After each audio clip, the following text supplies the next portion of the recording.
CPM Cherpulassery area committee ഓഫീസിൽ യുവതി പീഡനത്തിനിരയായെന്ന് പരാതി. ഉപേക്ഷിച്ച നിലയിൽ കണ്ടെത്തിയ നവജാത ശിശുവിനെ കേന്ദ്രീകരിച്ച് പോലീസ് നടത്തിയ അന്വേഷണത്തിലാണ് പീഡന വിവരം പുറത്തുവന്നത്. പീഡനം പുറത്തറിഞ്ഞതോടെ വിവിധ യുവജന സംഘടനകൾ ചെർപ്പുളശ്ശേരി പോലീസ് സ്റ്റേഷനിലേക്ക് മാർച്ച് നടത്തി. യുവാവിന് പാർട്ടിയുമായി ബന്ധമില്ലെന്നാണ് CPM വിശദീകരണം. കഴിഞ്ഞ വർഷം ജൂണിൽ ചെർപ്പുളശ്ശേരി CPM ഏരിയ കമ്മിറ്റി ഓഫീസിൽ വെച്ച് പീഡനത്തിനിരയായെന്നാണ് യുവതിയുടെ പരാതി. കോളേജ് മാഗസിൻ പ്രവർത്തനവുമായി ബന്ധപ്പെട്ടാണ് പാർട്ടി ഓഫീസിലെത്തിയത്. മാഗസിനിലേക്കുള്ള പരസ്യത്തിന്റെ കാര്യങ്ങൾ സംസാരിക്കാനാണ് യുവാവ് ഏരിയ കമ്മിറ്റി ഓഫീസിലെത്തിയതെന്നും യുവതിയുടെ പരാതിയിൽ പറയുന്നു. എന്നാൽ ആരോപണ വിധേയനായ യുവാവ് BJP ബന്ധമുള്ള ആളാണെന്നാണ് CPM വിശദീകരണം.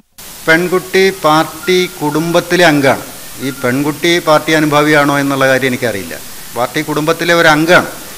അല്ലാതെ പാർട്ടിയുടെ ഒരു സജീവ പ്രവർത്തകയോ അല്ലെങ്കിൽ പാർട്ടി ഓഫീസുമായി നിരന്തരം ബന്ധപ്പെടുന്ന ഒരു പെൺകുട്ടിയോ അല്ല. പാർട്ടിയായിട്ട് ഒരു ബന്ധമില്ല എന്ന് മാത്രമല്ല, അയാൾ പാർട്ടി അനുഭാവി പോലുമല്ല. അയാൾ ഞാൻ മനസ്സിലാക്കിയിടത്തോളം BJPയുമായിട്ട് ഒരു BJP മൈൻഡഡായ ഒരു ചെറുപ്പക്കാരനാണ്. ഈ ആരോപണം BJP നിഷേധിച്ചു. ഈ മാസം 16-നാണ് മണ്ണൂരിൽ റോഡരികിൽ നവജാത ശിശുവിനെ കണ്ടെത്തിയത്. മങ്കര പോലീസ് എടുത്ത കേസ് ചെർപ്പുളശ്ശേരി പോലീസിന് കൈമാറി. കുഞ്ഞിനെ ഉപേക്ഷിച്ച സംഭവത്തിൽ യുവതിക്കെതിരെയും പോലീസ് കേസെടുത്തു. വിവിധ യുവജന സംഘടനകൾ ചെർപ്പുളശ്ശേരി പോലീസ് സ്റ്റേഷനിലേക്ക് മാർച്ച് നടത്തി. സാജിദ് അജ്മൽ, മീഡിയ 1, പാലക്കാട്.